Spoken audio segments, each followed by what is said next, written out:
শেষ সময়েও অতিরিক্ত বল প্রয়োগ করে ক্ষমতায় থাকতে চেয়েছিলেন শেখ হাসিনা, কিন্তু সেটা আর হয়ে ওঠেনি।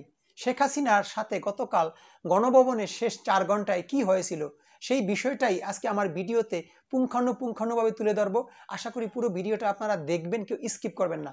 ভালো লাগবে, ভালো লাগলে আমাদের চ্যানেলটি ফলো কিংবা সাবস্ক্রাইব করতে ভুলবেন না। তাই সঙ্গেই থাকুন এবং শুনতে থাকুন। শেষ সময়েও অতিরিক্ত বল প্রয়োগ এবং আরও রক্তপাতের মাধ্যমে ক্ষমতা ধরে রাখতে চেয়েছিলেন শেখ হাসিনা। দেশ ছাড়ার আগে গতকাল সোমবার সকাল 10টা থেকে প্রায় 1 ঘন্টা রাষ্ট্রীয় বাহিনীর শীর্ষ কর্মকর্তাদের চাপ দিয়েছিলেন তিনি। তবে পরিস্থিতি যে একেবারেই নিয়ন্ত্রণের বাইরে সেটা তিনি কিছুতেই মানতে রাজি হচ্ছিলেন না। পরে পরিবারের সদস্যরাও বোঝানোর পর পদত্যাগে রাজি হন। এরপরে দ্রুততম সময়ে পদত্যাগ করে সামরিক হেলিকপ্টারে করে গোপনে বোন রেহানাকে সঙ্গে নিয়ে দেশ ছাড়েন শেখ হাসিনা। সংশ্লিষ্ট একাধিক সূত্রের কাছ থেকে হাসিনার ক্ষমতা ছাড়ার শেষ 4 ঘন্টার একটি বিশদ বিবরণী পাওয়া গেছে। সর্বশেষ পাওয়া তথ্য অনুযায়ী ভারতের ত্রিপুরা রাজ্যের আগরতলা হয়ে দিল্লি পৌঁছেছেন তিনি। সেখান থেকে যুক্তরাষ্ট্রে যাওয়ার সম্ভাবনা রয়েছে শেখ হাসিনার। দলীয় অস্ত্রধারী কর্মীদের গত সোমবার দিনভর সারা দেশে ব্যাপক সংঘাত ও প্রাণহানি ঘটানোর পরেও ছাত্র জনতার আন্দোলনে সাবান দিতে পারেননি শেখ হাসিনা।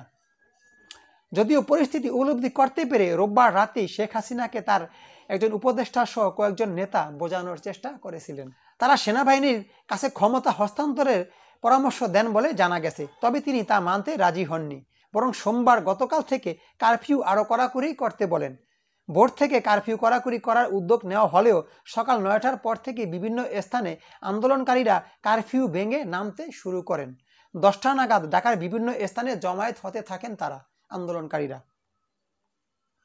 বিভিন্ন বাহিনীর উচ্চ পর্যায়ের একাধিক সূত্র বলছে সকাল 10:30টার দিকে 3 বাহিনীর প্রধান ও পুলিশের মহাপরিচালক আইজিপি প্রধানমন্ত্রীর বাসভবনে গণভবনে ডাকা হয়। নিরাপত্তা বাহিনী কেন পরিস্থিতি সামাল দিতে পারছে না সেটার জন্য ক্ষোভ প্রকাশ করেন প্রধানমন্ত্রী শেখ হাসিনা।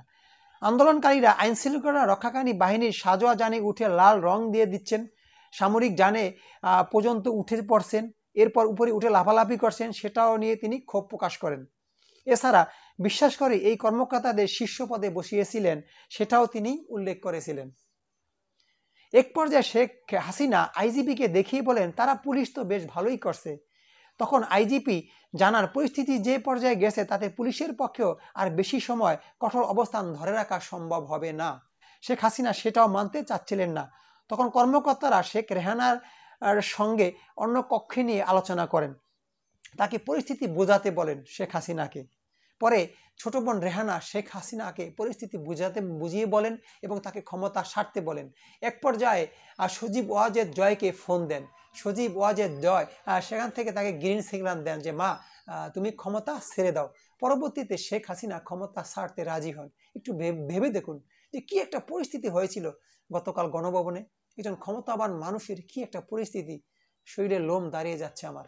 পরে শেখ হাসিনা জাতির উদ্দেশ্যে একটা ভাষণ রেকর্ড করতে চেয়েছিলেন, কিন্তু সেনাপ্রধান তাকে সেটা দেননি। বলেন যে আন্দোলনকারীরা বর্তমানে যে পর্যায়ে আছে কিংবা যেখানে আছে সেখান থেকে গণভবনে আসতে হয়তো 45 মিনিট সময় লাগতে পারে। এই সময়ের ভিতরেই আপনাকে সিদ্ধান্ত নিতে হবে আপনি কি করবেন। তখন প্রধানমন্ত্রী চিন্তায় পড়ে যান, তার চোখে মুখে একটা ভয়ের ছাপ আসতে শুরু করে। প্রধানমন্ত্রী বলেছিলেন আমাকে একটা সুযোগ দেওয়া যায় না, আমি জাতির উদ্দেশ্যে কিছু কথা বলবো। তখন তিনি বলেন আন্দোলনকারীরা যেখানে আছে সেখান থেকে হয়তো বা 45 মিনিটের ভিতরে এখানে এসে পড়লে আপনাকে তারা হয়তো আস্ত রাখবে না, আপনি যা করার এখনই করেন। পরে প্রধানমন্ত্রী শেখ হাসিনা ভারতে ফোন দেন নয়াদিল্লিতে একটা হেলিকপ্টার পাঠানোর জন্য। তারা কিন্তু সেখানে রাজি হননি যে আমরা হেলিকপ্টার পাঠাতে পারবো না, এটা বাংলাদেশের আকাশ সীমা লঙ্ঘনের সীমা হবে।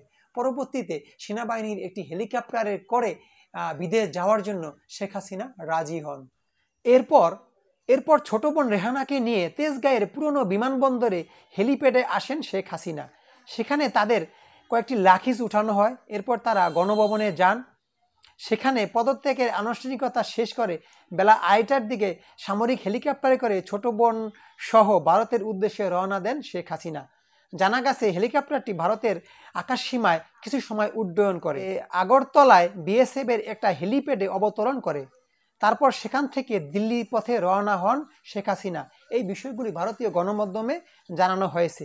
ইন্ডিয়া টুডে খবরে বলা হয়েছে, শেখ হাসিনা নয়াদিল্লির কাছে গাজিয়াবাদের উত্তরপ্রদেশে ভারতীয় সেনাবাহিনীর হিলটন বিমানবন্দরে দেশটির স্থানীয় সময় 5:36 অবতরণ করেন। ভারতের সেনাবাহিনীর এক কর্মকর্তা সেখানে তাকে স্বাগত জানান। সেখান থেকে তিনি লন্ডনে যেতে পারেন বলে জানা যায়।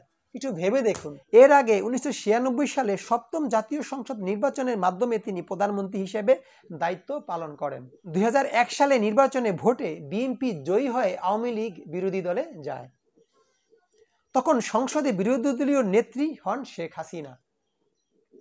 এরপর তত্ত্বাবধায়ক সরকারের অধীনে 2008 সালে 9ম জাতীয় সংসদ নির্বাচনের মাধ্যমে জয়ী হন শেখ হাসিনা। 5 বছর পর 2014 সালে একতরফা নির্বাচন করে তাতে বিনা প্রতিদ্বন্দ্বিতায় 153 জন সংসদ সদস্য নির্বাচিত হন।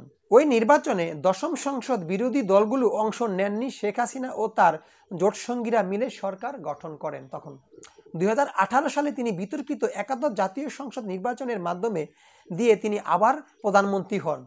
আগের রাতে ব্যালটে সিল মারার ব্যাপক অভিযোগের কারণে ওই নির্বাচন রাতের ভোট নামে পরিচিত পায়।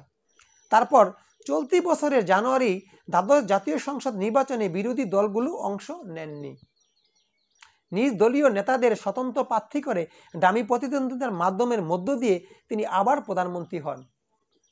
এই নির্বাচনে বিরোধী দলগুলো ডামি নির্বাচন হিসাবে আখ্যা দেয়। মাত্র এর 7 মাসের মধ্যে ছাত্র আন্দোলন গণবিক্ষোভের মুখে পদত্যাগ করে হেলিকপ্টারে করে দেশ ছাড়েন প্রধানমন্ত্রী শেখ হাসিনা। একটু ভাবুন, মহা ক্ষমতাবান একজন প্রধানমন্ত্রী দেশের জন্য কিন্তু অনেক উন্নয়ন করেছেন, কাজ করেছেন। কিছু ভুল, একতরফা নির্বাচন, অতিরিক্ত বল প্রয়োগ, কথা কথায় মানুষকে রাজাকার, কথা কথায় মানুষকে জঙ্গি বলা, ছাত্রদেরকে মূল্যায়ন না করা, বেকারত্ব বেড়ে যাওয়া, জিনিসপত্রের দামের ঊর্ধ্বগতি যে মানুষের মাঝে একটা ক্ষোভ সৃষ্টি করে, সেটা হয়তো প্রধানমন্ত্রী উপলব্ধি করতে পারেননি।